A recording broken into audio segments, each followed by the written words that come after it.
Everyone, meet Chester, a lovely little kitty cat. So hello everyone and welcome to the Penguin Theory, where we learn all about animals and adventure. As this is our first episode, I thought it was only right to talk about our namesake, the penguin.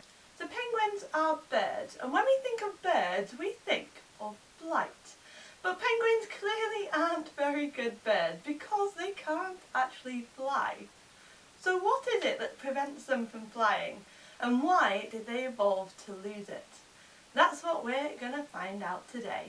So first let's look at what's preventing them from flying. Quite simply, they're just not built for it.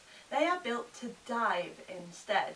And both flying and diving need very different things.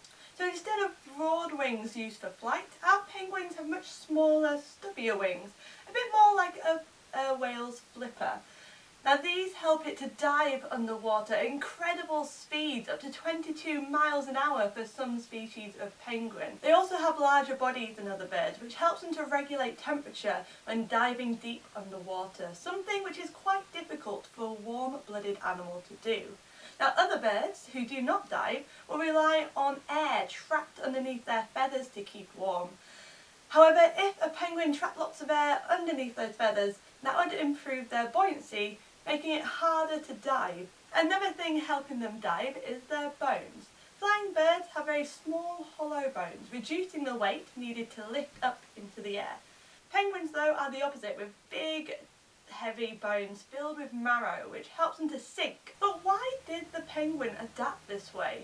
Well, some scientists are starting to think it's all to do with the KT extinction. Yes, that big meteor that took out the dinosaurs. After the KT extinction event, there's radiation of mammals.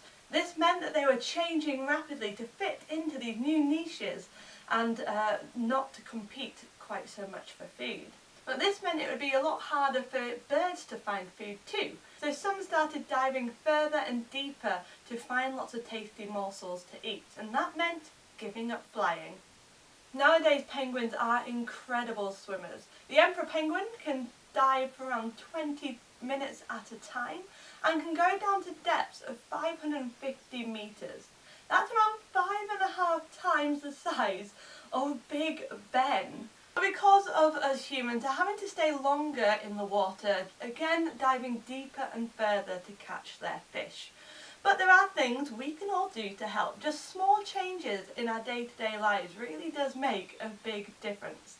So next time you go to the supermarket looking for some tasty fish to eat, look out for this logo. The MSC logo is the Marine Stewardship Council, and it means that your fish will have been sourced sustainably, so you don't have to feel guilty that you're taking that fish away from hungry penguins. You can also look out for the Good Fish Guide. It's a free app you can download, and this is a really good guide to tell you which fish to avoid, which fish aren't doing too well in the wild, but also which fish you can replace them with, so you again don't have to feel guilty when tucking into your supper.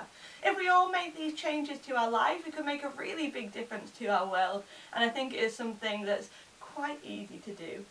So thank you so much for joining us. I hope you enjoyed this first episode of the Penguin Theory. Yay! If you do have any suggestions, please pop them down in the comments below. If you want a theme for a future video, again pop it down in the box below. Thank you so much for joining us, and I really hope to see you next time when we delve even further into the world of the amazing penguins and figure out how they actually eat all that yummy fish we were talking about. They also tend to have larger bodies than other birds, because for a warm-blooded animal it's quite difficult to keep warm in the water, and this is what I'm trying to say. After the KT extinction event, there were lots of niches open, those niches